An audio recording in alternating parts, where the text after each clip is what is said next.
Hello everyone, welcome to Dynamic Study. I am Jyoti Budhwar. Today we are discuss quiz number 10 on the topic of computer memory. जैसा कि कुछ students की requirement थी कि computer memory से regarding quiz बनाएं, तो आज हम कंप्यूटर मेमोरी से रिगार्डिंग क्विज लेकर आए हैं. Move to the quiz. Memory is made up of, जो हमारी मेमोरी होती है वो किससे मिलके बनी होती है? Large number of cells. So here option C will be the correct answer. ये हमारे डाटा को स्टोर करने में या डाटा को रिट्रीव करने में हमारी हेल्प करती है. जो भी हमारा कंप्यूटराइज्ड डाटा होता है उसको इजीली एक्सेस करती है, फास्टली एक्सेस करती है, और जो भी हम करंटली वर्किंग करते हैं उस डाटा को प्रोसेस करने में हमारी हेल्प करती है. Memory is characterise on the basis of. Memory को हम कैरेक्टराइज किस बेस पे करते हैं? उसके लिए हमारे पास दो की फैक्टर्स होते हैं. First one is capacity, second one is access time. Capacity means यानी कि हमारी जो भी मेमोरी होती है उसकी लार्ज कैपेसिटी होनी चाहिए कि उसके अंदर ज़्यादा से ज़्यादा डाटा स्टोर हो सके, और उसका एक्सेस टाइम कम होना चाहिए ताकि हम जो भी डाटा रिट्रीव करना चाहें वो हम बहुत फास्टली कर सकें. ठीक है, तो जो हमारी मेमोरी की हियरार्की होती है वो भी हमारी फास्टेस्ट स्पीड से लार्जेस्ट कैपेसिटी ऑफ मेमोरी तक होती है. So here D will be the correct answer, both B and C.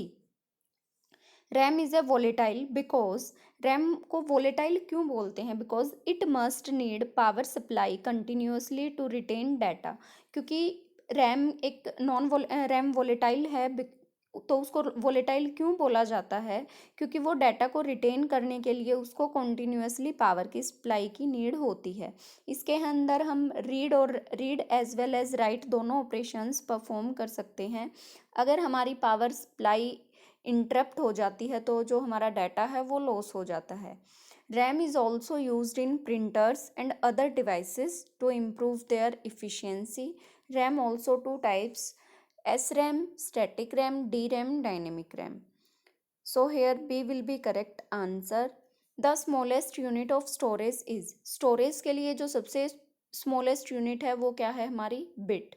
Bit क्यों है? क्योंकि जो भी हमारे आप सबको पता है हम कंप्यूटर के अंदर जो भी डाटा स्टोर करते हैं तो वो हमारे डाटा को पहले कन्वर्ट करता है बाइनरी लैंग्वेज में. बाइनरी लैंग्वेज मीन्स 0 और 1 में. तो 0 और 1 के लिए हम एक ही बिट अगर लें तो वो भी इफ़िशियंट रहती है एक डिजिट डाटा को स्टोर करने के लिए, यानी कि 0 या 1, तो उसके लिए हम बिट यूज़ करते हैं. वही हमारी सबसे छोटी यूनिट है. So here B will be the correct answer. The difference between memory and storage is that memory is dash and storage is dash. जो मेमोरी और स्टोरेज में डिफरेंस है वो क्या है? जो मेमोरी है वो हमारी शॉर्ट टर्म डाटा की लोकेशन को रेफ़र करती है, जबकि जो स्टोरेज है वो हमारी लॉन्ग टर्म के डाटा को रेफ़र करती है. सो इसलिए memory is in form of temporary basis and storage is in form of permanent basis. अगर उसको टेम्परेरी बेसिस चाहिए तो मेमोरी को स्मॉल साइज़ का डाटा चाहिए, शॉर्ट टर्म डाटा चाहिए, तो हमारी जो मेमोरी होगी वो हमारी टेम्परेरी होगी. और स्टोरेज के अंदर लार्ज टर्म डाटा चाहिए तो वो हमारी परमानेंट होनी चाहिए. So here A will be correct answer. EPROM can be used for. EPROM को हम क्यों यूज़ करते हैं? Firstly the full form of EPROM, जो कि कई बार क्वेश्चंस में पूछी जाती है: erasable programmable read only memory. ये हमारी EPROM को हम यूज़ क्यों करते हैं? EPROM को हम erasing and reconstructing the content of ROM, जो भी रोम का कंटेंट है उसको इरेज या रिकंस्ट्रक्ट करने के लिए यूज़ किया जाता है. जो EPROM है वो एक PROM का ही टाइप है. इसके अंदर जब भी हमारी पावर सप्लाई अगर स्विच ऑफ हो जाती है तो हम डाटा को रिटेन कर सकते हैं.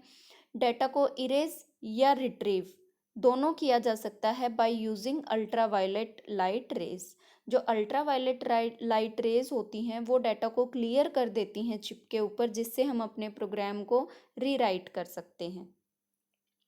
और EPROM में डाटा को राइट और इरेज करने के लिए हमें एक पर्टिकुलर डिवाइस की नीड होती है जिसको हम PROM प्रोग्रामर भी बोलते हैं. So here option C will be correct. Program stored in ROM are called. जो भी हमारे रोम के अंदर प्रोग्राम स्टोर होते हैं उनको हम बोलते हैं firmware. Firmware is held in non volatile memory. Non volatile memory कौन सी होती हैं? लाइक रोम, जिनके लिए हमें अगर हमारी पावर सप्लाई ऑफ भी हो जाती है तो हम इजीली अपने डाटा को एक्सेस कर सकते हैं, हमारा डाटा लॉस नहीं होता। तो नॉन वोलेटाइल मेमोरी डिवाइसेस कौन कौन से हो सकते हैं? ROM, EP ROM, flash memory etcetera. Here option B will be correct. Flash memory is some time called, flash memory को हम फ्लैश स्टोरेज भी बोल सकते हैं। ये भी एक नॉन वोलेटाइल का ही टाइप है। और जो हम इसमें डाटा इरेज करते हैं वो हम यूनिट्स में करते हैं, उन यूनिट्स को हम ब्लॉक्स बोलते हैं। और जब हम अपने डाटा को रीराइट करते हैं तो वो हम बाइट लेवल पे करते हैं। फ्लैश मेमोरी को हम स्टोरेज और डाटा ट्रांसफ़र के लिए यूज़ करते हैं कंज्यूमर डिवाइसेस में और इंडस्ट्रियल एप्लीकेशंस में। Here C will be correct answer. Secondary storage, secondary storage does not require constant power. जो सेकेंडरी स्टोरेज है उनको भी कॉन्स्टेंट पावर की नीड नहीं होती, इनको हम ऑक्सिलरी मेमोरी भी बोलते हैं। सेकेंडरी स्टोरेज भी हमारे नॉन वोलेटाइल डिवाइस हैं जो कि हमारे डाटा को होल्ड करके रखते हैं जब तक हम उनको परमानेंटली डिलीट ना कर दें। जो सेकेंडरी स्टोरेज डिवाइसेस हैं उनको हम डायरेक्टली एक्सेस नहीं कर सकते। ये परमानेंट स्टोरेज डिवाइस होते हैं, किसी भी डाटा को इरेज नहीं, हमारा कोई भी डाटा इरेज नहीं होता अगर हमारी पावर सप्लाई ऑफ भी हो जाती है तो, in case. So here A will be correct answer. The secondary storage devices can only store data but cannot perform. जो secondary storage devices हैं वो डाटा तो स्टोर करते हैं बट कैन नॉट परफॉर्म, वो कोई भी ऑपरेशन परफॉर्म नहीं कर सकते। Operation like arithmetic operation, logic operation, fetch operation. तो जो सेकेंडरी स्टोरेज डिवाइसेस हैं वो कौन कौन से होते हैं? Like magnetic disk, hard drive, floppy disk, optical disk like CD, magnetic tape etcetera. तो ये जितने भी स्टोरेज डिवाइसेस हैं, सेकेंडरी स्टोरेज डिवाइसेस, ये हमारे सिर्फ डाटा को स्टोर करने के लिए काम में आते हैं, इनसे हम कोई भी ऑपरेशन परफॉर्म नहीं कर सकते। So here all of the above, D will be the correct answer. Thank you so much guys. Video कैसी लगी कमेंट करके ज़रूर बताना। अगर आप पर्टिकुलर किसी और टॉपिक पे भी क्विज चाहते हैं तो आप कमेंट कर सकते हैं। All the best for your future. Video को लाइक एंड शेयर करना ना भूलें।